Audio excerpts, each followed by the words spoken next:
Magandang araw mga bata! Narito muli si Teacher Eileen para sa isang masayang kwentuhan. Handa na ba kayong makinig? Umpisahan na natin!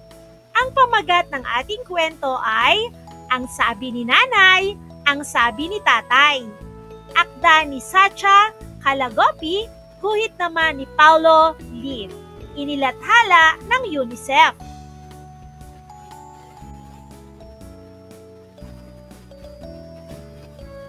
Palawakin muna natin ang ating talasalitaan.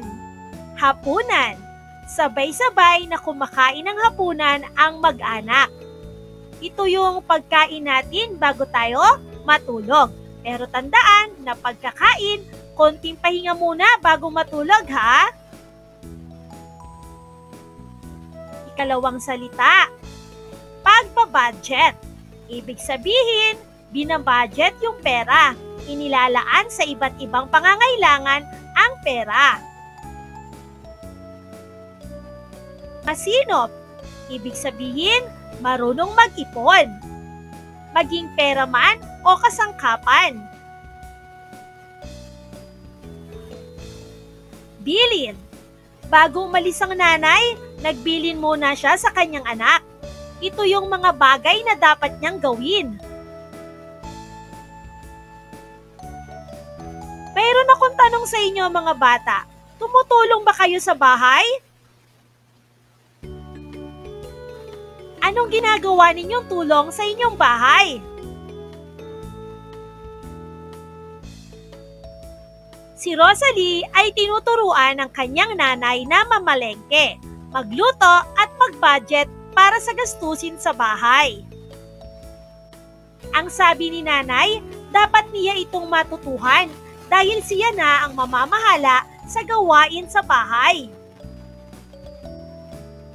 Pero ang gusto ni Rosalie sa paglaki niya ay maging pulis at sumakay sa motorsiklo. Huhulihin niya ang mga lalabag sa batas trapiko. Si Francis naman ay tinuruan ng kanyang tatay na mag-igip, magkumpuni ng sirang gamit at maglinis ng sasakyan. Ang sabi ni tatay, may maraming pasahero na sasakay kapag malinis ang taxi ni Francis, kapag siya na ang magmamaneho sa paglaki nito. Pero ang hindi alam ni tatay, mas gusto ni Francis ang gumawa ng mga gawaing bahay at magluto ng masarap na pagkain para sa pamilya. Isang araw, kinailangan umalis ni nanay at tatay upang dalawin ang tiyahin na may sakit. Sina Rosalie at Francis ang maiiwan sa bahay, kasama ng kanilang lola. Ang sabi ni nanay at tatay, gawin nila ang mga gawaing itinuro sa kanila habang wala ang mga ito. Pag-alis ng kanilang mga magulang, iba ang nais nilang gawin. Nagkapalit ng gawain ng dalawa.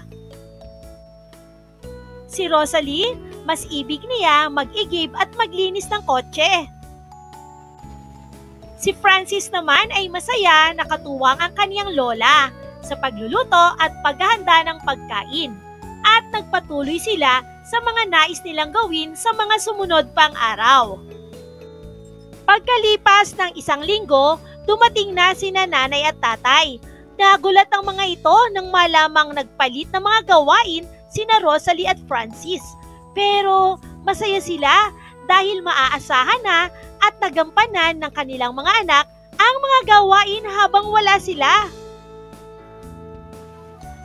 Napagtanto nila na ang bawat bata ay may mga nais gawin.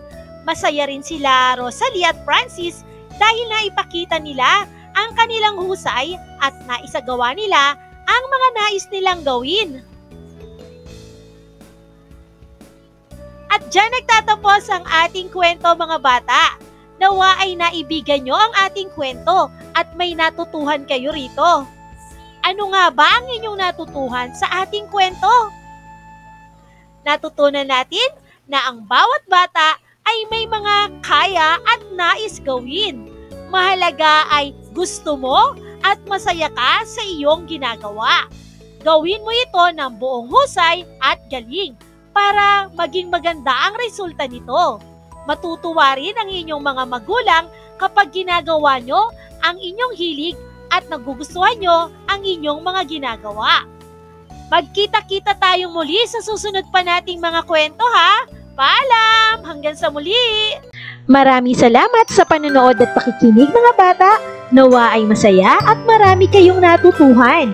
Huwag din kalilimutang i-share at i-like ang ating mga video lessons para mas marami tayong natututo.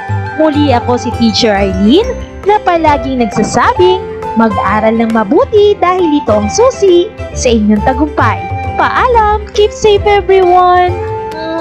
For more educational videos, please do like, share, and subscribe to Teacher Arlene's YouTube channel! Bye-bye!